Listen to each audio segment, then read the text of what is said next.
ಪತಿಯ ಅಂಗಡಿಯಿಂದಲೇ ಕಳಪೆ shoe socks ವಿತರಣೆ ಆರೋಪ. ಬಿಆರ್ಪಿ ಸಾಯಿದಾ ಬೇಗಂ ವಿರುದ್ಧ ಲೋಕಾಯುಕ್ತ ತನಿಖೆಗೆ ಆದೇಶ.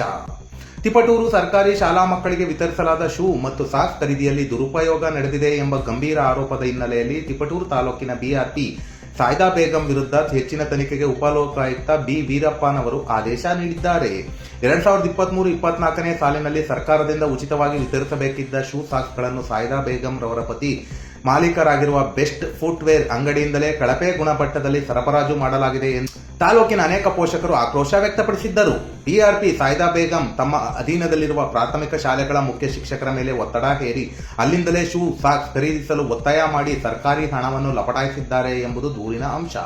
ಈ ಹಿನ್ನೆಲೆಯಲ್ಲಿ ಸಾಮಾಜಿಕ ಕಾರ್ಯಕರ್ತೆ ಕುಮಾರಿ ಅನುಷಾರ್ ಅವರು ಕರ್ನಾಟಕ ಲೋಕಾಯುಕ್ತಕ್ಕೆ ಅಧಿಕೃತ ದೂರು ಸಲ್ಲಿಸಿದ್ದರು. ದೂರಿನ ವಿಚಾರಣೆ 21/11/2025 ತಿಪಟೂರಿನ ಕೆಐಟಿ ಸಭಾಂಗಣದಲ್ಲಿ ನಡೆದಿದ್ದು, ಮೇಲ್ನೋಟಕ್ಕೆ ಅಧಿಕಾರ ದುರುಪಯೋಗ ಕಂಡುಬಂದ ಹಿನ್ನೆಲೆಯಲ್ಲಿ ಬಿಇಒ ಮತ್ತು ಡಿಡಿಪಿ ಅಧಿಕಾರಿಗಳನ್ನು ಸಹ ಪ್ರಕರಣಕ್ಕೆ ಪಾರ್ಟಿ ಮಾಡಲು ಉಪಲೋಕಾಯುಕ್ತರು ಸಂಬಂಧಿತ ಅಧಿಕಾರಿಗಳಿಗೆ ನಿರ್ದೇಶನ ನೀಡಿದ್ದಾರೆ.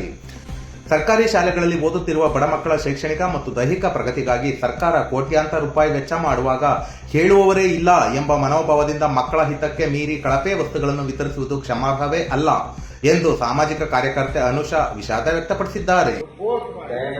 ಅದು ಮಕ್ಕಳಿಗೆ ಉಪಯೋಗ ಆಗ್ತಾ ಕಳಪೆ ಮಕ್ಕಳ ಸಾಕ್ಸೋದು ಮಾಡ್ತಾ ಇದ್ದಾರೆ. ಹಿಂಗಂದ್ರೆ ಏನ್ ಮಾಡಬೇಕು?